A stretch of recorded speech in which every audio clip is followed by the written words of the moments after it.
Tātad vingrinājums guļas uz vēdera, arī muguras stiprināšanai. Jāsaka tā, ka vingrinājums uz vēdera, guļas uz vēdera, kurus mēs izpildām, ir daudz dažādi. Un mēs zinām, tur ir arī lāpstiņa atcelšanas un tā tālāk. Bet, kā es vienmēr saku, ir tāds pamat bāzes nianses, kuras ir ļoti būtiski mums ievērot, jo arī praksē ir bijis, ka atnāk cilvēks, ar kuram ir muguras leistais problēmas, protrūzija, un saka, ka viņam fizioterapeits ir iedevis neforšs vingrinājums, jo sāp mugura. Kopā izvingrojot vingrinājumus, cilvēks saprot, ka mugura nesāp. Kāpēc? Jo mēs ievērojam pilnīgi citas tādas pamatbāzes lietas nianses. Ja? Un, kā es jums saku, tev ir brīnišķīgs fizioterapeits, kurš iedos kolosāls vingrinājumus. Jautājums, vai mēs protam ievērot nianses, un tātad vingrojot guļus uz vēdera, vai mēs dabūjam maksimālo efektu no vingrinājuma. Ja? Tātad pamatbāzes lietas, kuras mums ir jāievēro. Nu, tātad...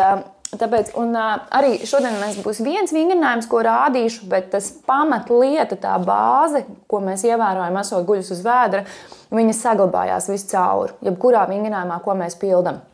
Jā, tātad mēs nākam guļus uz vēdera, un, kā es saku, Maikls Džeksons nekad neguļ. Ja? Jo, tātad, kad mēs esam guļus uz vēdera, tātad pats svarīgākais aktivizēt atkal ir iegurņa pamatnes muskultūra. Ko tas nozīmē? Ja? Tātad mēs zinām šeit, te bieži vien arī bērni, ko pilda vingrinājumus, atceļot pretējo roku, pretējo kāju, un bieži liekas, jo atcelšu augstāk, jo foršāk. Nē, tā nav. Ja. Jo viss atkal izriet no mērķa. Kāds ir mūsu mērķis? Ja mūsu mērķis ir aktivizēt muguras muskultūru, tad atkal es saku par to, ka mēs ievērojam nianses. Ja. Tātad visi vingrinājumi, ko mēs izpildam, esot guļus uz vēdera, ievērojam atkal tātad neitrāls muguras pozīcija, ja es teiktu Džeksonu. Tātad šeit, ja, kad es guļu uz vēdera, es ievelku vēderu, viegli sasprindзinu viņu, tā, kad es jūtu dziļais vēdera muskulis aktivizēts. Senākais vairāk, kad es ievelku vēderu, es balstīšos tieši uz kaunumu kaulu. Vēders ir stingrs, balstos uz kaunumu kaulu un sajūtu, ka es aktivizēju arī sēžu. Jeb kā es saku, šeit mēs jūtam, ka mums ir jāsajūt, ka nevis sēž, ja dups ir atslābināts, bet viņi ir viegli stingra, tā kā tur starp vaidziņiem mums būtu kaut kas visu laiku jānotur kopā.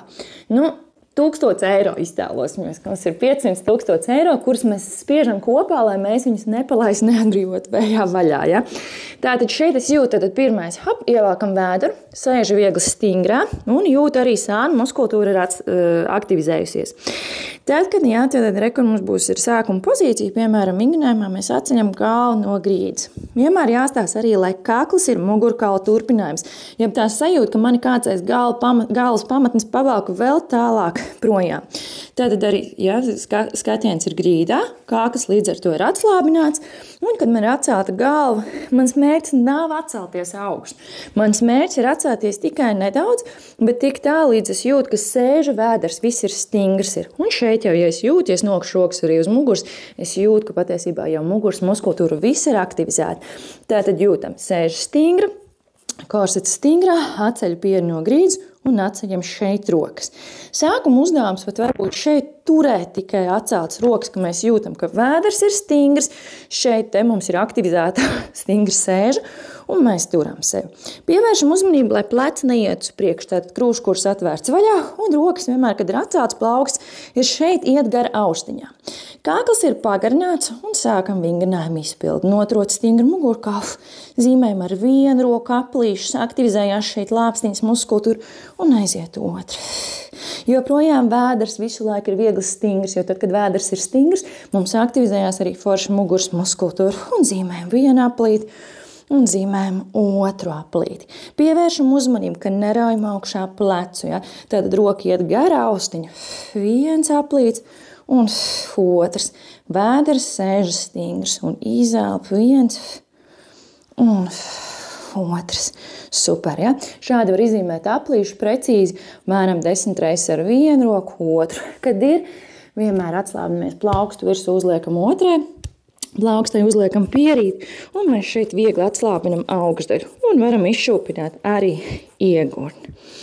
Ja? Šis ir viens no tādiem bāzes vingrinājumiem, ko gribētu teikt, kā mēs aktivizējam, sagatavojam muguras muskultūru augšdaļu.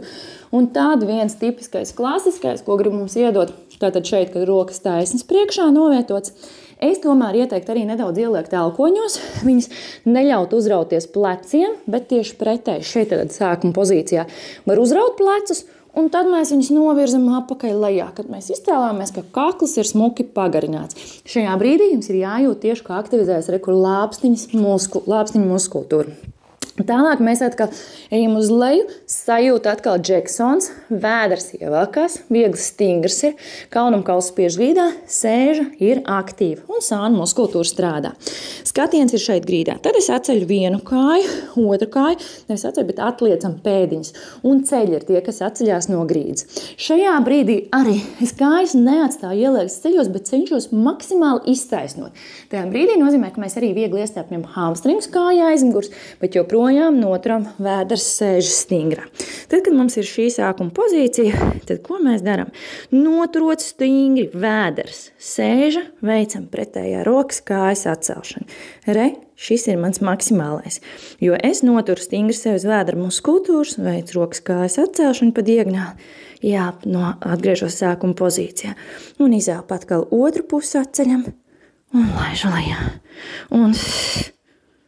Un jāpatgriežos, un jāpatgriežos, lēnām, nesteidzīgi atceļam. Tipiskās kļūdas grib atcelt šeit augstu, jo es atceļu augstu un vēl galvu līdzi, bieži uzraujās pleci, un tā tad aiziet pārlieku muguras lejasdaļas izliekšanās, nozīmē vēders atslābināts un sāk teikt, ka ir sāpīga mugura. Es teiktu tā, ka sākam ar bāzi, un šeit jūs arī vienalga lieliski stiprināsiet muguras muskultūru. Ja? Var atcelt pamīšus vienu, otru, pēc tam var arī abas reizē, bet atkal ar noteikumu, ka mēs ievērojam visas tehniskās nianses, ka vēders, korsets stingrs, kākla daļa pagarināta un veic lēnām atcelšanu. Ja? Bieži vien tas, ko es redzu, ir šīs te atcelšanas, vēl sasprindzināts kakls, un pēc tam rītīgs slodze aiziet mugurā, bet vēders ir atslābināts. Nē, mērķis ir atcelt lēnām, tehniski pareizi. Lūk, viss maksimālais, jo maksimāli aktivizēta vēdera sēžas muskultūra un mugura brīnišķīgi darbojās. Lēnām, nesteidzīgi. Tad drīzāk, ja mēs gribam ielikt vēl grūtības pakāpi, mēs varam panākt, kad atceļam un mēs vienkārši noturam, veicam. Tātad mazu peldēšanas kustību, arī viena no pilots pamat vingrinājumiem. Bet lēnām, nesteidzīgi noturot stingru centru. Kad ir izpildīts vingrinājums, plaukst virsū plaukstai, pašūpojamies iegurnī, muguras augšdaļā un varam aiziet pretpozā vienmēr. Ielp un izelpā. Ejam bērna pozā, ļaujam mugurai viegli atslābināt.